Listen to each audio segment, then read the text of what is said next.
He controls 6 crime families, 3 ports, and 2 men who once held elected office.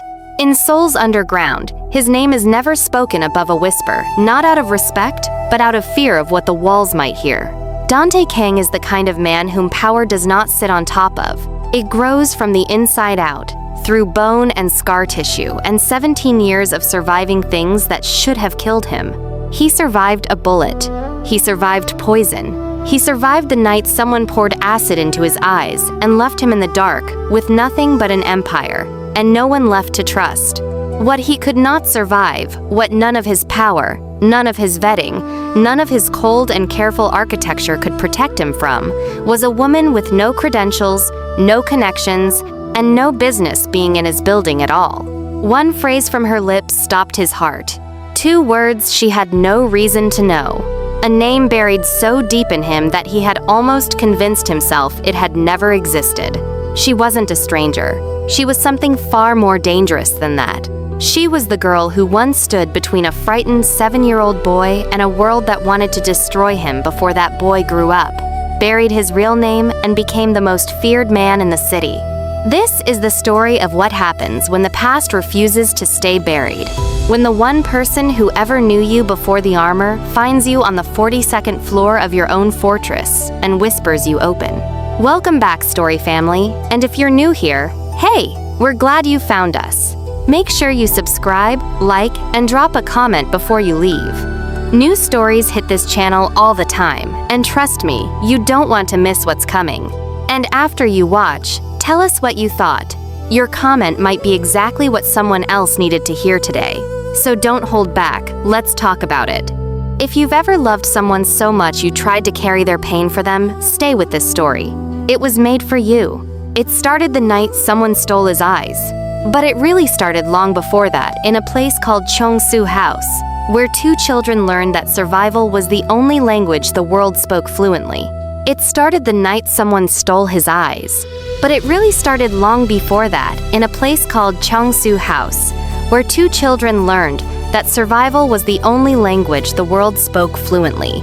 Seoul's underground has many kings, but only one ghost.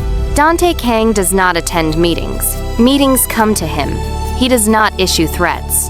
He makes decisions, and the consequences arrange themselves accordingly. Arriving quietly, arriving completely, like invoices from a world that has already been paid. At 38, he controls 6 crime families, 3 ports, and 2 government officials who have long since stopped pretending they have a choice in the matter. His name is spoken in restaurants at half volume, never full. His face appears in no official record. His building, 42 floors of steel and glass on the edge of the Han River, belongs, on paper, to a logistics company that has never moved a single crate of anything legitimate. And his mahogany desk, on the 42nd floor, behind 3 security clearances and a biometric scan that has never once been fooled, is the most dangerous seat in the city. He had earned all of it, every last piece of it. And then, 6 months ago, it almost ended. Not with a war, not with a rival's bullet or a government raid. It ended almost on a Tuesday evening, in silence, with a ceramic cup set carefully on the edge of that desk. Park Junho had been his assistant for 4 years. 4 years of absolute proximity. 4 years of documents reviewed, schedules managed, and quiet competence that Dante had mistaken foolishly, catastrophically for loyalty. Junho had set the cup down the way he always did, without ceremony, without any change in his breathing. He had leaned in to review the evening's documents, as he had done 100 times before. Dante had not looked up. He heard the soft click of a vial. He registered the shift in the air, something chemical, something sharper underneath the steam. His instincts, which had kept him alive through worse situations than most men encounter in a lifetime, screamed at him. Half a second too late. The burning arrived first as shock. Then, as a pain so absolute, it collapsed language entirely. It was not like fire. Fire, at least, you can understand. This was something else.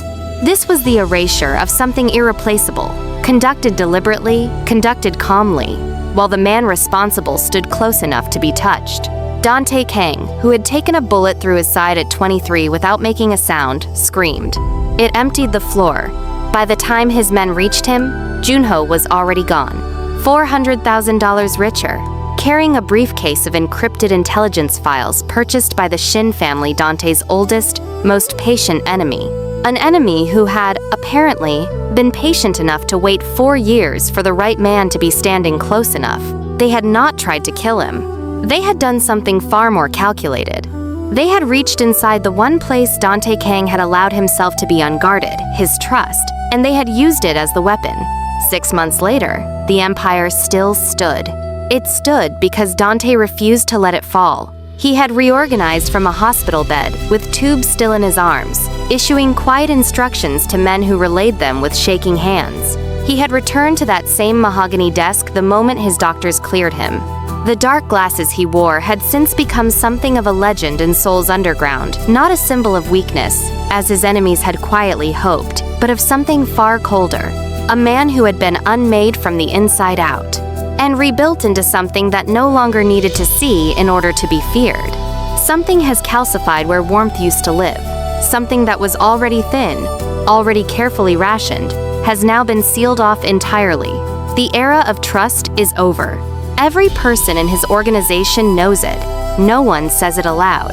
And into this world, sealed, surveilled, and cold as the floor of a building that has never once let sunlight in past the lobby, a woman with a worn bag and tired eyes is about to walk. She will not know what she is walking into.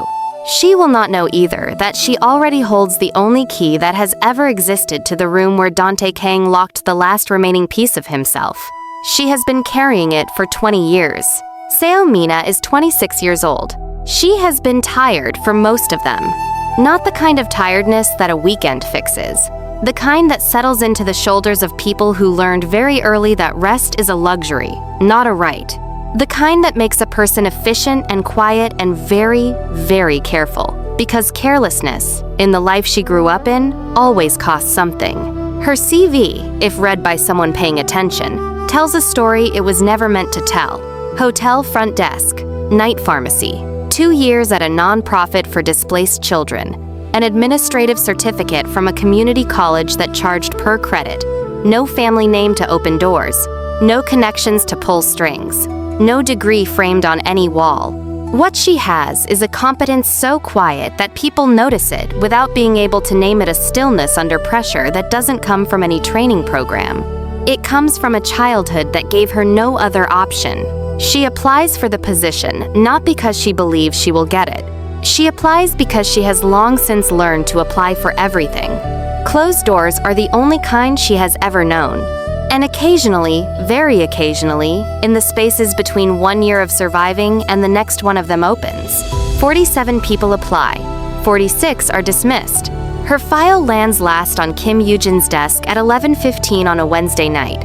He almost doesn't bring it at all.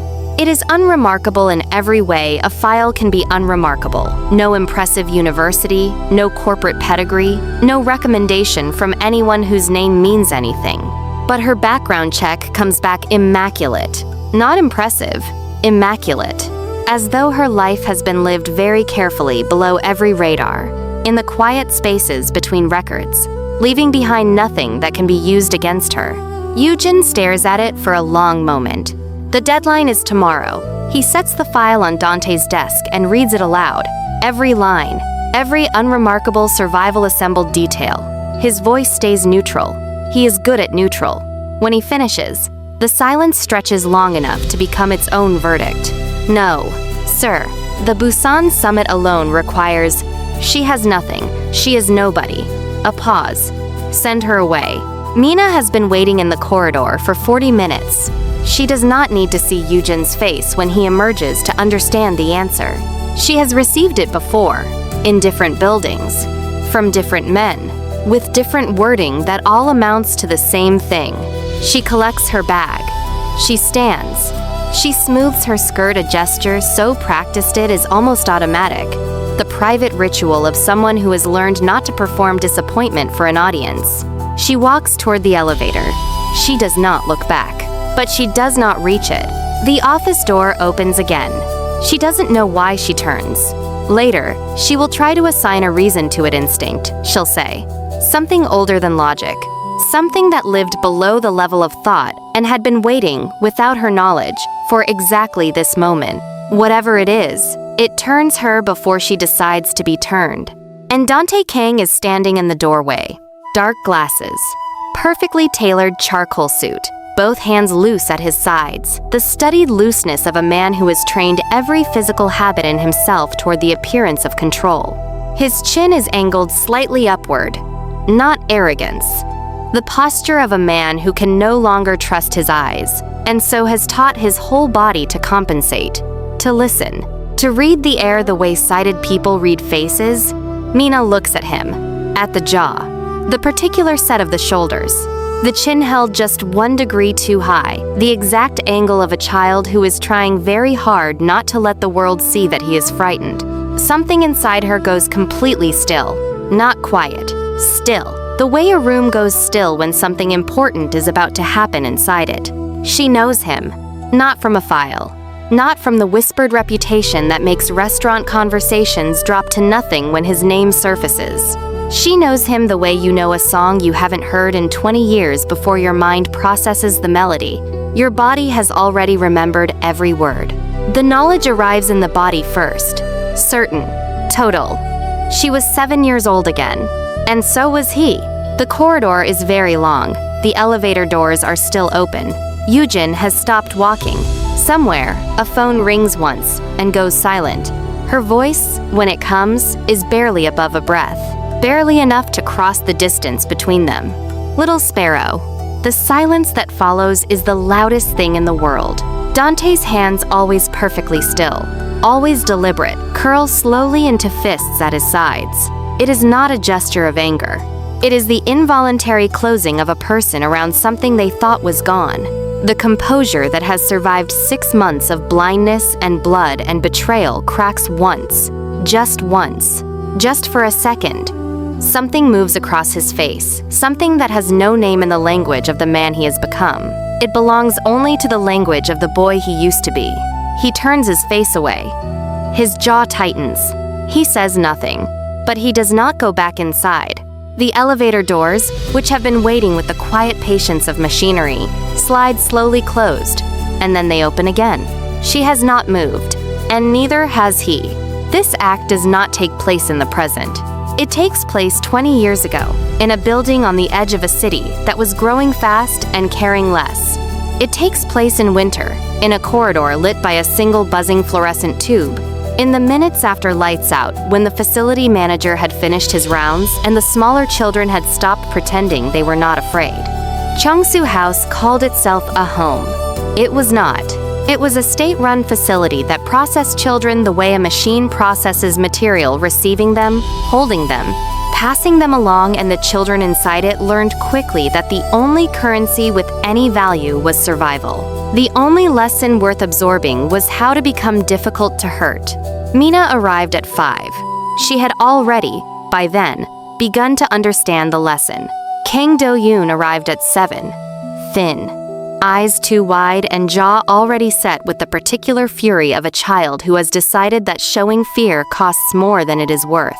He arrived on a Thursday in January, carrying a plastic bag with a change of clothes in it and nothing else. He did not speak at dinner. He did not speak the next morning. He sat at the end of the table and watched everything with the careful attention of someone mapping the exits. Mina watched him watching. She knew what he was doing. She had done the same thing. That first night, she heard him crying through the wall between their rooms. Not loudly. The particular suppressed sound of a child who has learned that crying should not be witnessed. She lay still and listened for a moment. Then she got up. She found the cornbread she had been saving from dinner, wrapped in a piece of paper napkin, and she slid it under the gap in the door. The crying stopped. In the morning, he looked at her with the expression of a child who needs to pretend that kindness never occurred. Aggressive, preemptive, daring her to mention it. She didn't. She sat beside him at breakfast and said nothing about the cornbread or the crying, and after a while he stopped watching her, like something he expected to hurt him. She fought, twice, with older children who took his food. She placed herself in doorways on the nights the facility manager's footsteps came too slow, too deliberate in their heaviness, down the hallway. On the coldest nights, and there were many when the heating system failed and the thin blankets were not enough, she would gather the smallest children in the stairwell and tell stories until they fell asleep against each other for warmth. Do-hyun always came last, always sat at the edge of the group, slightly apart, as though proximity to something gentle required a maintenance of distance, as though if he sat close enough to the warmth, he might lose something he needed more. But he always came, and he always listened. It was a Tuesday evening in March, the heating working for once, the hallway almost quiet when he appeared beside her and sat down without being invited. She was feeding crusts of bread to a sparrow that had found its way through a broken window and was, apparently, staying. "You should call it something," he said. "Maybe I'll call it Do-hyun," she said. "It won't leave either." He was furious. And then he was quiet. And then, in a voice so low she almost missed it, he said, "I'm going to call you Little Sparrow, because even in winter, you keep making noise. Everything else leaves in the cold. Sparrows stay." She laughed at him. She ruffled his hair. She called him ridiculous. He pushed her hand away with enormous dignity. And then, just briefly, just for a second, he smiled. A real one. The kind that involved his eyes and arrived without permission. She would see it only a handful more times before the years separated them. She was transferred at 11. She searched for Kang Do-hyun afterward, when she was old enough to search and had the means to try. But the name had vanished. The city had processed him and returned something else in his place, something that wore his face and carried his history, and had decided, apparently, that the boy who smiled at sparrows could not be permitted to survive. She never stopped carrying the name he gave her. She assumed, for a long time, that she was the only one who remembered it. She never stopped carrying the name he gave her. And he standing in that corridor, fists closed, face turned away, has just heard it for the first time in 20 years. Now, before we go further, do you think Dante will let her in? Or do you think the man he became is too far gone to find the boy she once knew? Tell me in the comments and stay with me, because what happens next in Act 5? It will change everything you think you understand about both of them. Dent did not hire her. Not formally. Not with a contract or a title or any of the documentation that his chief of staff, Yoojin, would very much prefer to have on file. What Dante did instead is something that in the architecture of his world amounts to exactly the same thing. He fails to send her away a second time. For a man who runs an organization on the principle that every decision is final, that every silence is a verdict, and that the absence of a no is never to be mistaken for a yes, this is, in itself, extraordinary. His inner circle notices. No one says so. Mina begins working in the margins. Logistics for the Busan summit, handled under Yoojin's supervision. She arrives before anyone else and leaves after the last debrief. She does not request an office. She does not ask questions she is not meant to ask. She moves through the 42nd floor the way she has always moved through difficult spaces without friction, without noise, without placing herself anywhere that might require someone to make a decision about her presence. She makes herself necessary before she makes herself visible. Dante notices. He notices the efficiency of it, the particular competence of someone who learned early that usefulness is the only thing that cannot be taken from you. He notices the way she speaks in briefings, never more than the situation requires, never less than it needs. He notices, most of all, that she does not treat his blindness as a deficit to be accommodated. She does not slow down unnecessarily. She does not raise her voice or over-explain. She simply adjusts describing rooms as she enters them, placing objects exactly where she says she has placed them, reading documents at a pace calibrated, without comment, to his. He does not thank her. He is not, presently, a man who thanks people. But he stops organizing his schedule around her absence. He stops routing certain conversations through Yoojin when Mina is in the room. Small changes, invisible ones, unless you are looking for them. Yoojin is looking for them. He says nothing. 3 weeks after she begins, the Shin family moves. Not with violence this time. not with a vial or a briefcase or an asset turned inside his organization. They move with information, a carefully placed suggestion, delivered to 2 members of Dante's inner circle through separate channels on the same evening, arriving with just enough detail to seem credible. The suggestion is this: Seo Mina's appearance is not a coincidence. She was identified, located, placed. The woman from the orphanage, the one name, the one face, the one fragment of the past capable of reaching something in Dante Kang that $400,000 and a trusted asset could not destroy, had been found and sent in to finish what Park Junho started. Not with chemicals. This time, with something more precise. With trust. The suggestion lands in Dante's world like a blade dropped from a great height. It lands quietly, cleanly, and it buries itself in exactly the right place.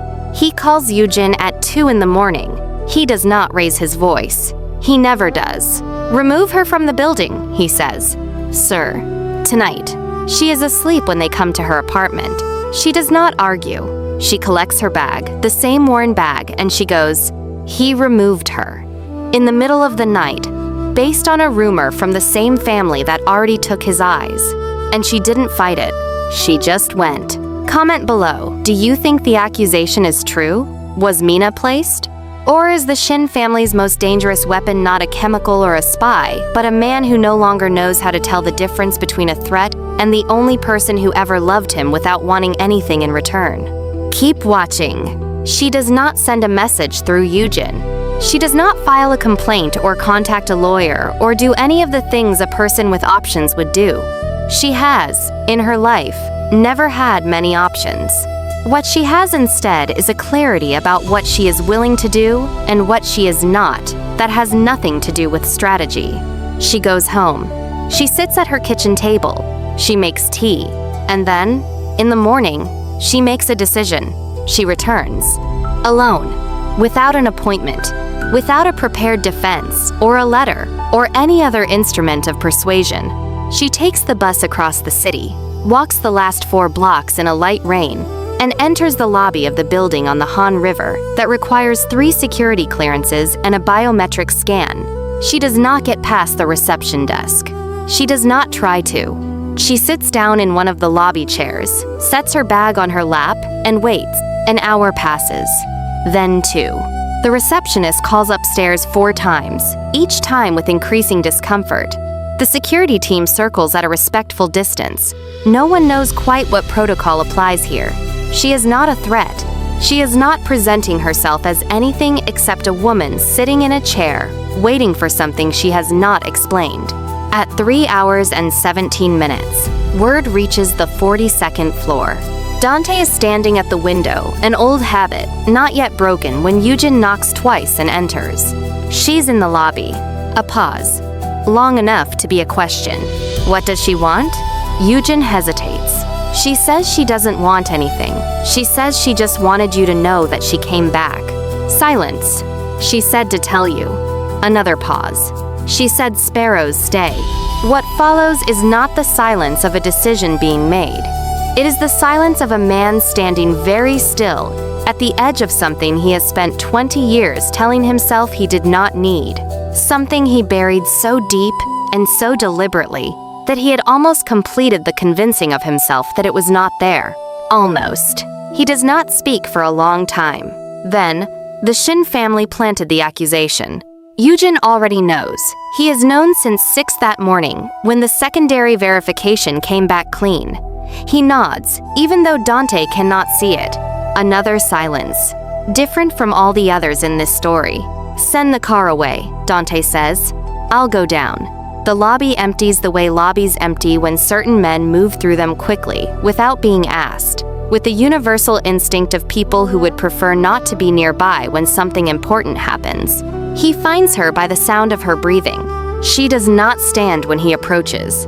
She does not apologize. She does not explain. She simply looks at him at the glasses, the jaw, the chin, held 1 degree too high, and she waits. He sits down, not across from her, beside her, in 2 lobby chairs that were not designed for the weight of what is currently sitting in them, an empire's worth of grief, 20 years of silence, a boy who became a ghost, and the girl who stayed through every winter and carried his name the whole way they sit. For a long time, neither of them speaks. Then, very quietly, she says, Do-hyun, not Dante, not Mr. Kang, not the name the city knows, his real name, the name he buried, the name she has been carrying for him in the exact safe place where he left it, without knowing she was keeping it, without asking to be thanked. His hands, resting on his knees, go still. And for the first time since a Tuesday evening, 6 months ago for the first time, if he is honest, in far longer than that, Dante Kang is not alone in a room with his armor on. He is just a boy in a stairwell, listening to a story, finally letting himself hear it. The Empire will still be there tomorrow. The Shin family will still be waiting. The 42nd floor will still require 3 security clearances and a biometric scan. But tonight, in a lobby that emptied when he walked through it, 2 people who grew up on cornbread and cold floors sit beside each other, and the most feared man in Seoul's underground lets out a breath. For the first time in 20 years, it doesn't sound like a man holding something in. It sounds like a man finally, carefully, letting something go. If this story moved you, if it reminded you of someone you love, or someone who loved you quietly, without asking for anything back, share it. You never know whose day it might reach. And if you haven't subscribed yet, this is your sign. There are more stories like this one waiting for you. Thank you for staying until the end. It means more than you know.